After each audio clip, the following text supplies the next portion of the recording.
guess so. Hi everyone. Welcome to the second workshop of the day. It's going to be about flow state, and then Derek here, he is part of Centered, so he's going to share a bit about his app and like that. This is just a disclaimer that this meeting will be recorded, and then your presence in the meeting indicates that you consent to be recorded. And then if you're not comfortable with that, just please exit the meeting now, and then you will be able to access a recording after it is like on the YouTube channel following this meeting. So a little bit of introduction to Derek. He's the head of content marketing and community at Centered, and then he's a multifaceted author and media expert, and he's based in Los Angeles. He has written a ton of publications for many various news sources, and then he's also created Flow Play, which is a program that has taught that combines music and also fitness, neuroscience, and movement together. And he has had a degree in religion from Rutgers University in 1997. Please welcome him to the stage. Wonderful. Thank you, William, for that. And hello, everyone. Uh, First off, it's very nice to see a hackathon devoted purely to the health industry. I'll say before my time at Centered, I worked for a blockchain for 2 years, and I worked with a number of organizations that were trying to find solutions in the healthcare industry, which I think is one of the best use cases for blockchain, but also in general, just important that technology and healthcare merge in a way that helps consumers and patients especially. For example, a few of the companies were trying to put patient records onto the blockchain so that as a patient, I don't even have access to all of my medical records, which is problematic, especially if I'm traveling and something happens. And so I hope you're all creating wonderful solutions that can be used moving forward, because out of all of the industries we have, healthcare is definitely behind the curve. So that being said, I am at Centered now, and I will talk a little bit at the end about what our app is and why we were formed. But first, I'm going to focus on flow states. I'm going to share my screen and show a little slides show here to go with it. So flow states are a state of mind that it's often described as being in the zone. It's when your complete attention is on one thing at a time. So, for example, if you're an engineer and you're coding, there might have been instances in your life where you sit down, start playing with lines of code, and then all of a sudden 4 hours go by and you didn't even realize that. And beginning in the 1970s, researchers, particularly a Hungarian American psychologist named Mihaly Csikszentmihalyi, started studying what this state was. And he gave the term flow state, he coined that after researching and interviewing hundreds of people across a variety of disciplines. And he wanted to know what were the conditions that helped people get into flow states. Now, just to lead a little bit into why Centered was created, because as wonderful as technology is, it can be extremely distracting. And one thing that Csikszentmihalyi realized about flow states after all the research, and this was actually backed up later on with fMRI technology from neuroscience, is that it takes roughly 22 minutes to enter flow. And so if you're working and you're constantly getting notifications from your social media or your emails are pouring through while you're working, it's actually impossible to get into a flow state. So I'll stick a pin in that and we'll revisit that when I show you why Centered was designed and what we do. But specifically, a flow state is characterized by a complete absorption in a task, which results in a total transformation of your sense of time. And so you can see a quote here by Csikszentmihalyi. One thing about a flow state that's important is that you enjoy what you're doing. And there's a sense of liberation that comes from that. So it's very difficult to get into flow if you're completely focused, but you hate what you're doing. So there is that sense of you have to want to do it. That's very important that he realized early on. And flow states have a feeling of attainable transcendence. High performing athletes like Michael Jordan here actually often talked about getting in the zone or into a flow state. And it's that moment where you feel at one with whatever you're doing. So, as a former basketball player, I know I've had those feelings on the court as well, where when I was with my team, it's like you couldn't mess up. You got every point, you were able to defend. There is such a thing as group flow as well. It would be harder to do asynchronously with people while you're working in groups or at different times. You have to be in people's presence. But research on musicians, jazz musicians, and hip hop musicians, for example, have shown that their brain waves synchronize when they're actually performing a duty together. So if you're working on a hackathon project, it's possible if you're removed in space to get into it. But if you're in a room together, it's much more likely that you can actually enter a state called group flow. And it's, again, athletes and musicians have been studied to show that.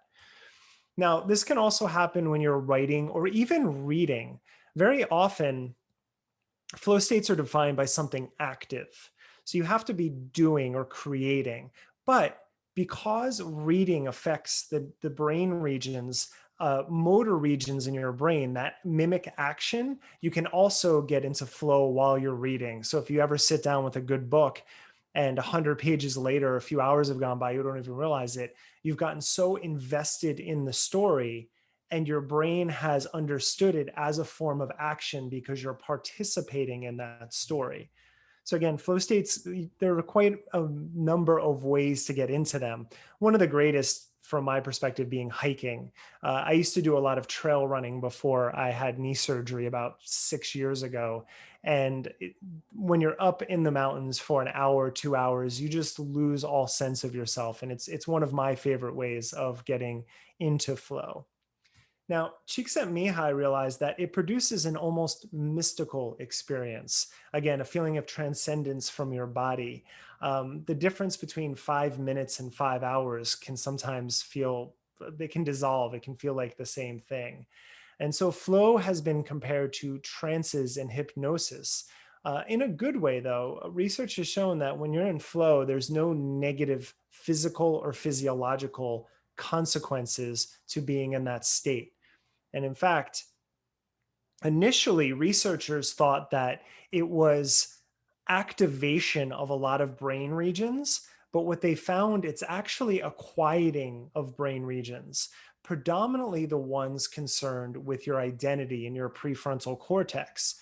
So all of the stories that you've created about who you are, your ethnicity, your gender, your career, whatever you're really invested with, those brain regions shut down when you're in flow. So you no longer feel like yourself. You actually feel completely immersed in your environment. And again, it's usually tethered to a task or something that you're doing. So you feel at one. And that's the mystical aspect to this. Now, why does that matter? Your brain can process roughly 120 bits of information per second. So, you just sitting here listening to me is taking about 60 bits of information every second. But if you're listening to me and you're scrolling on your phone, looking at your social media feed, your attention is now bifurcated so that you're not going to give your full attention to either me or what you're doing. And that's where the real problem happens. That's a blocker to flow states. And the part of, as I mentioned, the part of the brain that flow states happen is in the prefrontal cortex. And this is the region that's responsible for complex cognitive abilities, such as planning ahead, evaluating reward versus risk, suppressing urges, making moral decisions, learning from experience, and as I mentioned, having a sense of self. So, a lot of very important, very uniquely human skills occur in the prefrontal cortex. And flow states, again, dissolve some of those boundaries that we're normally associated with. So, flow is the result of the synchronization of attentional and reward networks in your brain. And what that means is that's why you have to be invested in what you're doing. Where you place your attention matters. And if your attention is being placed somewhere that's distracting you or that you're not getting a deeply rewarding experience, you'll never get into a flow state.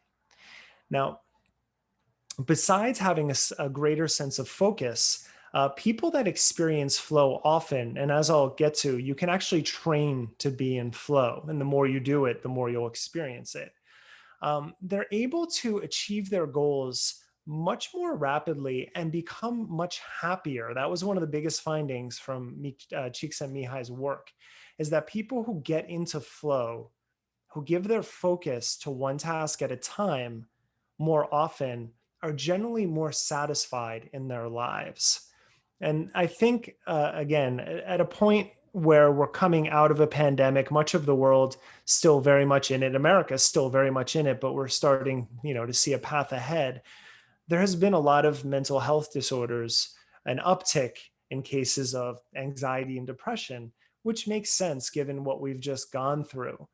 But if our response to the challenges is to constantly bifurcate our attention and not really pay attention to one thing at a time, it's only going to feed those neurochemicals that help to create and facilitate anxiety and depression. So you're talking about an uptick in norepinephrine, um, and cortisol and adrenaline, all chemicals that can be helpful in the body, but can also be harmful if you're in a chronic state of bodily inflammation, essentially, from constantly switching from task to task to task. We sometimes get confused and think our mind is one thing and our body is another thing, but we're just one animal. And so wherever our attention goes, all of our physiology is going to follow. Now, I want to go through the 10 conditions that Csikszentmihalyi identified that help get into flow states. But lastly, I want to talk a little bit about music because that's a big component of Centered. Actually one of the aspects of Centered that I run, licensing all of the music and then hiring producers to create our original flow music. And it it is one of the greatest avenues for studying flow states.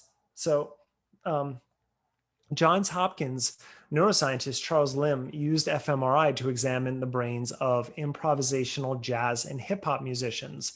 And that was actually when we found out that the prefrontal cortex is deactivated when you're in a flow state. And what's important is some music is better than others. So, language, for example, affects two different regions in your brain, one for listening and one for speaking. So, if you're listening to music with lyrics, it's harder to get into flow because your brain, Wernicke's area, is actually processing the language at that time. And so you're listening to the story being told, which can actually distract you. So, in general, music that is either ambient or mid-tempo beats, something around 80 to 100 beats per minute, is ideal for flow states. It's something that your brain can entrain to, right, can synchronize with without becoming too distracted by it. And so there's been about 2 decades of research at this point that have helped to really help our understanding of how music and flow go together. And as William mentioned earlier, that was a project I did a few years ago for Equinox Fitness, where I taught a few hundred instructors how movement and music affect neurochemistry, which would then help them to better program their playlists for their classes to help people get into flow while they're working out. Now, as I mentioned, you can train to get into a flow state. And so these are the 10 conditions, and you don't have to have all 10. Csikszentmihalyi said if 3 or 4 of these are going on at one time, then you're more likely to enter a flow state. And I've visited some of them already, but let's go over the entire list and then I'll present Centered and where we're at right now. So the 10 conditions for flow. And this is an important one because your goals have to be challenging but attainable. If you pick something that is too hard for you, you're only going to get frustrated because you never feel like you can get there. But if it's too easy, then you don't actually have to think much about it, and then there's no challenge. So flow states and challenges go together. It's like any sort of habit we have. Probably you don't remember this, but when you were learning to tie your shoelaces, it was quite challenging for a couple of days or maybe weeks. But at this point in life, it's not something you have to think about. And that's a brain process called chunking. So if you had to constantly think about everything that you did all of the time and relearn tasks, we wouldn't have much cognitive space to learn new things. Like human societies would have never been constructed if we just always had to think about killing an animal or harvesting food just to prepare dinner every day. So we have this ability as humans to learn a task and then it becomes second nature and we chunk it with other like-minded skills so that we can move on and continue to learn. So specifically for flow states, it has to challenge you or you have to be actively engaged. Like I said, reading a novel is a great way because there's some sense of participation that matters. Strong concentration and focused attention, as I mentioned, 120 bits per second. So you can't take your cognitive load and spread it out over a number of tasks. There's actually some debate about multitasking, and it's actually, experts now call it multi-switching because you can only actually do one task at a time. But if you're switching from task to task to task, that's multi-switching. So for a flow state, there can be none of that going on. You have to be focused on what you're doing at that time. As I mentioned, you have to really enjoy what you're doing, or else it's not going to really matter to you. Feelings of serenity, a loss of self consciousness. Again, this affects the ego centers in the brain. So you want to feel, or you start to lose your sense of feeling of self, and you feel immersed in the environment. A sense of timelessness because you feel so focused on the present moment that you lose track of time around you. Immediate feedback, that's an important one as well. So as I said, the goals have to be challenging, but you need to immediately know how you're progressing with the goals. So again, for example, for engineers, if you're coding, you can check your code pretty quickly as you're building and see how it's progressing. If you couldn't check until you were done with an entire project, you wouldn't get the same feelings because you're kind of coding in the dark. And this is true for any activity. Again, playing a sport, you have the feedback of did I make the basket or not? Did I let my opponent score or not? So that feedback is really important. Again, knowing the task is achievable. So a balance between your personal skill level and what you're being tasked to accomplish. And a feeling of personal control. So it seems like paradoxical, but it's actually not.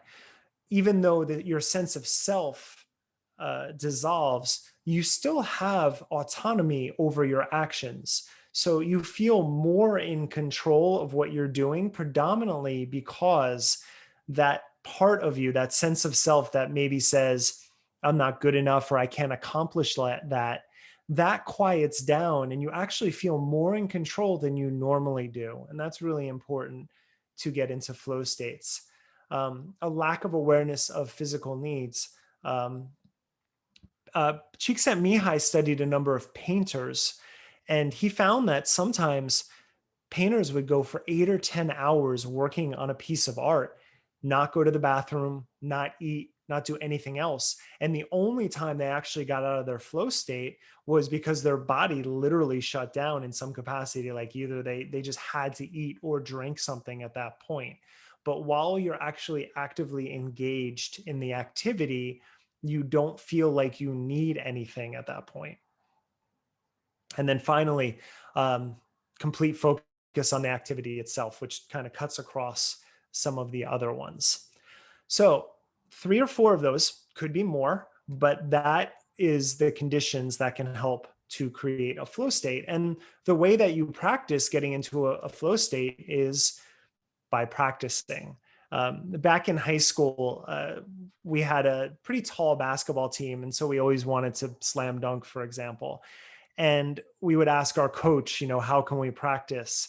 And he would always say the same thing. He's like, just keep trying to slam dunk. Like you could do all of these other things to strengthen, but it's the continual practice of that activity that will get you to that place. And so if your goal is to be able to focus on one task at a time, That means shutting off notifications on your devices, not impulsively checking social media or email or whatever uh, sort of addiction you may have. It's an active process of saying, I'm not going to constantly go and check those things. And at first, there is that feeling of anxiousness that can happen where if you're accustomed to checking Instagram or TikTok every 10 minutes, well, after 15 minutes, you might start actually feeling a little heat in your body. You might get a little twitchy because you just, your brain, you think you want that thing. But as you continually lengthen the amount of time that you don't check, well, that is the practice. And you stay focused on building whatever you're building or creating whatever you're creating at that time, then the more you're able to do that, even if it's difficult at first, the reward is the chemistry of flow, the sensations of losing track of time and your sense of self. Because you never overcome an addiction without a replacement, a reward that will replace the feelings that you get. And so the neuroscientist Daniel Levitin often talks about the quick hits of dopamine that come with social media, for example, but he calls them empty calories because they're not actually nutritious. They're depleting brain chemicals that could be used for better purposes, such as getting into flow and getting your work done. And so that brings us to Centered. Um, our CEO Ulf, was the first mobile engineer for Siri. He helped to build Postmates and Groupon. And what he realized over long periods of time as an engineer was that exactly what I've been talking about, the pain points of the engineers he was working with, how they got distracted very easily. So he wanted to create an application that could help them focus, and by extension, that means anyone who's a knowledge worker or a student or who needs to focus for half an hour, 2 hours at a time. He wanted to create a tool for them to do so. He also wanted to bring emotion to technology. So we're trying to find this balance between creating something very beautiful as an interface, but something that can sit on the side of your desktop that isn't too distracting, that actually helps you. So in version one, the production version, which was on the market until February, and we still have subscribers who are using that one, although we closed it. Um, we were more of a to-do list app with a voice coach that basically, if you went to your social media or your email or your text messages on your laptop or a desktop, the voice coach would come on and he would say, you shouldn't be doing that right now, something to that effect. And then we had, as I mentioned, all of this music that is specifically designed to help people get into flow states according to the rules that I mentioned earlier around music. And so the to-do list version was good, but we felt we can improve on that. Now, a lot of you are probably students on this call, and we recognize that something, especially during the pandemic, that has been popular are people going to YouTube and watching other students study and studying with other people, even removed in space. Um, in China, for example, hundreds or thousands of people will congregate in Zoom to do the same thing. They have their cameras on and they're just studying together. And that's wonderful. But as much as I spend my life on Zoom in so many ways, being a remote worker, it's very important. We wanted to create our own interface for that. So what we've created, we are not launched yet with version 2. We will be a freemium product, meaning that people can come take flow halls, which is what we call our online study halls, for free. Um, but if you want some of the benefits, such as personalized tracking analytics and some of the blocking functions that we've created, there's a premium model for $10 a month. As William may have told you, winners of certain perhaps groups for this hackathon will get a free year at premium level, but I invite everyone to try it. We'll probably be launching in 2 to 3 weeks. Just yesterday, we did a beta test with about 60 people. So it was our biggest test yet, and nothing broke and everything went well. So that means we should be launching very soon. So I want to just quickly show you the interface just to kind of give you an understanding. So as you go to center.app, as I said, this is what you'll find. Right now we're in alpha. We have, it's just some information about us. We have our what is flow page, a page that I've collected so that uh, everything that I've spoken about is all right here. It's a page I built that just really explain flow states. All of that information. That's Mihai Csikszentmihalyi. We have his TED Talk up there. We have a blog with over 80 pieces of content on flow states and productivity that I've built with my team. And then we have actually getting into a flow hall. So you see a little bit about what it is. You can keep your camera on and off, although we promote keeping the camera on to feel that sense of community with people. And then when you hit Let's Flow, you'll log in. Let's try that. We're still in build mode, so I'll go through this way. Okay, and then say I'm in a Zoom meeting, and that's what I'm doing. And then Centered pops up on your screen. And in a moment, you're going to see our co-founder, Stephen, come on, our other co-founder. And you'll see the camera pop on. And then basically he guides you through what a flow hall is, how it functions, just a little introduction to us. And then when that's over, you would normally see a group of people floating around me. And then that is the community aspect. The music is on. Oh, somebody's in here now. The music is on. And if I were to say, go to Instagram or Facebook on my desktop, Stephen would return and he would say, do you really need to be on Facebook right now? And then he would go away. So that's our sort of prompting notice to keep people focused on the task at hand. So let's leave it for now. And I'll just show you one last thing, which is what a flow hall looks like when a number of people are in it. So we were recently together for the first time as a company once we were all vaccinated about 3 weeks ago in Lake Tahoe. And here it is. And that's our founder there. And then I'm floating up here. And this is our team right here. But this is basically what Centered looks like as you go. So people float around, you do your work. And again, it's just off on the side of your desktop. I would make it much smaller than this personally. See here, I was testing. There's all of my, all of the tasks, we call them intentions that we had to do. And that is where we are right now with our build. And as I said, we should be launching in about 2 to 3 weeks. So that said, thank you, William. I'm happy to take any questions if anyone has any questions about Centered or about flow states in general. Yeah, thank you, Derek, for that talk. Yeah, anyone has any questions, you can just pop in the chat. Okay, there's a question for Amy. Yeah. Yeah, I'll read it and then All right, reply. perfect. Is it better to not keep track of time in flow, or should we keep a timer to make sure we actually finish before a deadline? How would we approach things we have to do but don't want to? Okay, so the first question, there's a technique that we actually are playing with, creating a Pomodoro technique version of Centered 2. What I showed you is a very brief overview. When you enter Centered, you can pick a 15-minute flow, a 30-minute, a 1 hour. So you have the guardrails for how long you want to go. The thing about it is when you're actually in a flow state, you're not even going to keep track of time. You will forget about time.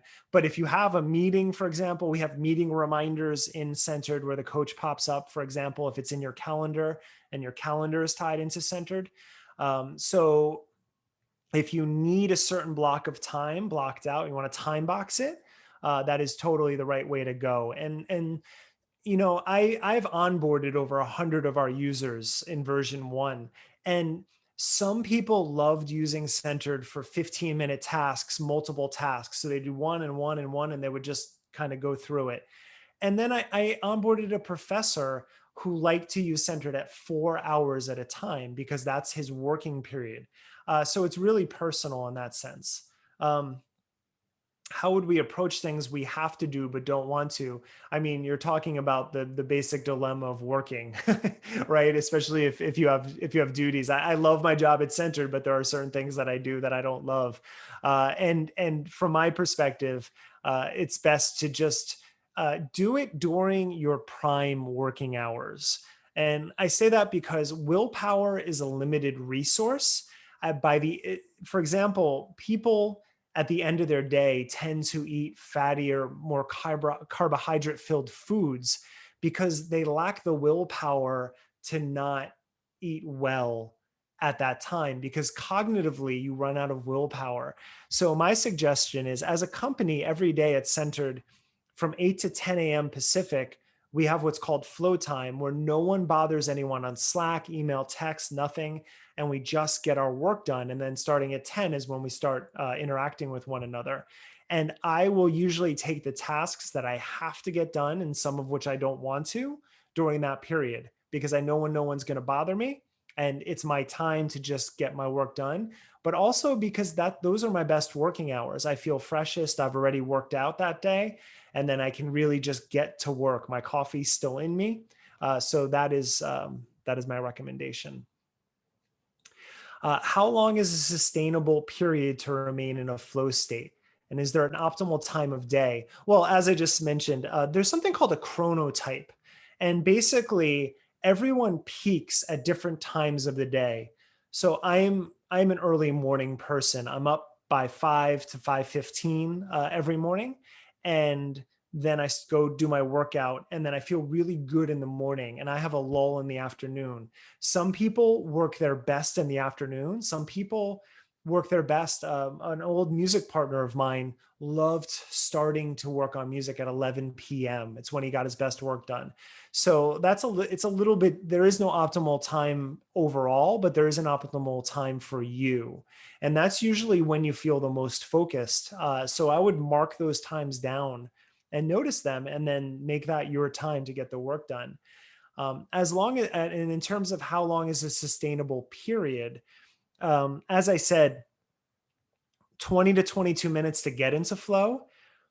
And then there have been instances of people who've been in flow states for 10 hours. I saw a documentary once about a man um, who loved rocks.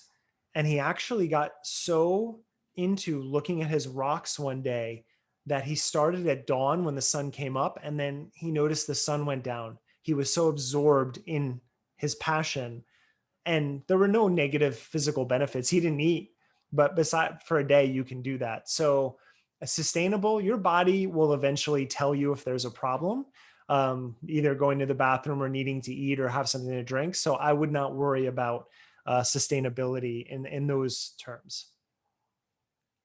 How do you find prime working hours? How should you utilize your productive hours if you are a night owl?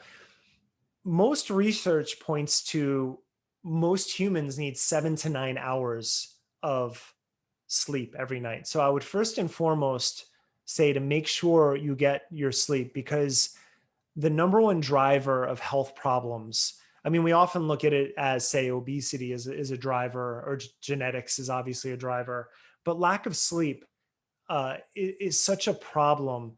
Something like 70% of American adults don't get over 7 hours of sleep a night, and that's really problematic.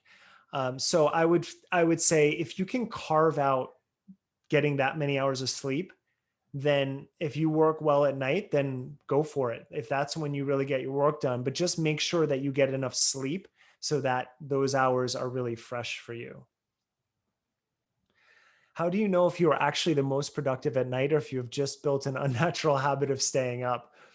Yeah, that's really hard. I guess the control for that would be taking a period of time. There's some debate over how long it takes to form a habit. So there's some people say as little as 2 weeks, and I've seen up to 6 months, and research isn't clear on that.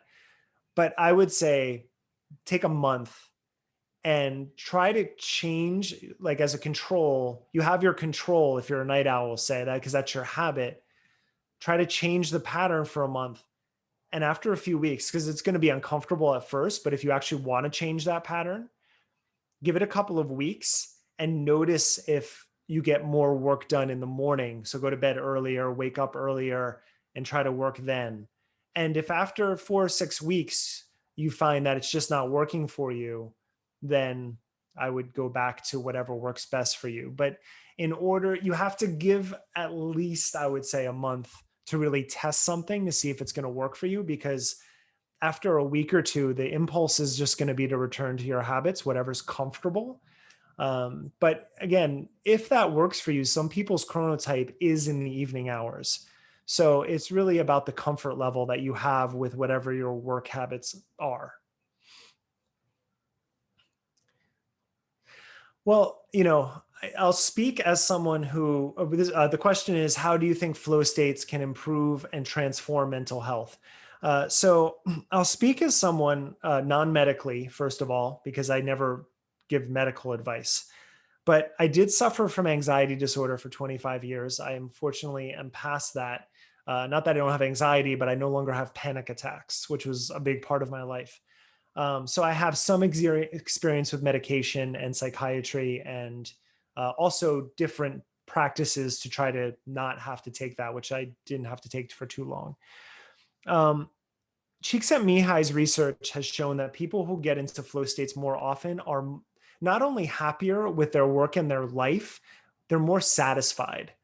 And I like that response better, because sometimes we chase happiness, but I'm more concerned with contentment. Happiness is a fleeting feeling, right? You're happy sometimes, you're sad sometimes. I mean, that everyone cycles through that. But being satisfied or content with where you are, despite the external circumstances, I mean, it's the basis of Buddhism, first of all. But besides that, it's just a better plan for life. And all the current research shows that when you track the creation of the iPhone and social media with mental health disturbances, everything goes up, right? More adults, more teens, all age groups have gone up in terms of anxiety, depression, and suicidal ideation. Now, it's not a direct link for everyone, but there is causative effects from that. So that's why I spend so much time talking about the need to break distractions and not constantly check your feeds, your devices, whatever pulls your attention away. And at least from the research that I've seen, people are less anxious and they're more satisfied when they spend more time focused on one thing at a time. And last thing on that, um, plenty of productivity research has shown that people get more and better work done in shorter periods of time when they're not distracted. In fact, a study just came out this past week showing that 5 hours a day is the optimal amount of time to work, because a lot of people who work 8, 10 hours a day, a number of those hours are spent distracted. So what the research found was that if you can spend 5 good solid hours where you're not distracted and you actually focus on your work, well, then that frees up a lot more time to leave your computer and enjoy life. And that, I think, would be a big mental health boon in general. Does everyone experience flow the same way, physiological, psychologically? Yes. And that is something that has been shown across the past 25 or 30 years of flow state research with fMRI technology. And do different people experience flow to different depths? That's going to really require anecdotes from a lot of different individuals, but I would argue that yes. I mean, I know that I know some people have struggle with getting to that place, and then I know other people's, and specifically people who practice meditation, for example, find it much easier to get into flow states, and they spend more time there because they've primed their brain and their attentional networks to stay focused. So I would argue that there probably are different depths to it, but I don't think of it much like a rating scale, really, because there's so many different activities that you can get into flow with. So it's really just about, can you get into your passion? Can you get into that mono focus? And then the more you do it, I'm sure the more depth you'll find from it over time. What is the formal definition of flow? The formal definition was at the beginning. A flow state is characterized by complete absorption in a task, which results in a total transformation of your sense of time. So that's, if you want to think about the dictionary definition. Um, a lot of concentration. Essentially, I wouldn't think of a lot. I would say concentrated for long periods of time would be more of how I would phrase it. But yeah, concentration and focus definitely interchangeable in that sense. Can multiple people be in flow together without distracting each other? Is studying with friends distracting? No, I mean, I remember I didn't do a lot of my studying in the library, but I did like that environment because people around me, I didn't know, there's a sense, there's a shared sense of purpose when you go study in a place like a library. So I don't know if group flow would happen in the sense that everyone would synchronize being in that space, but it has been shown, again, with musicians playing together or athletes playing together, have been able to synchronize their brain waves. So I would imagine that it's possible in group environments, but it's definitely possible to flow together without distracting one another. And in fact, if you look at even the activity itself, studying is physically a passive activity, but again, every thought that you have activates motor neurons in your brain, and motor neurons are responsible for physical movement. So there's actually a neuroscientist, Rodolfo Linnaeus, who has invented a term called motricity. And the idea is that thinking is internalized movement. So animals have to move to do everything they need to survive. And Linnaeus believes that thinking is an internalized version of movement. So when you're studying, there is still movement happening, the movement of your thinking. Whereas if you're playing a sport, there's physical movement happening on the court or the field or wherever you have to be playing. So it's possible to both either be in your own space with people around you or engaging with other people toward a shared purpose. And both of those can get you into flow states. Does Centered have any plans for clinical applications? I hope so.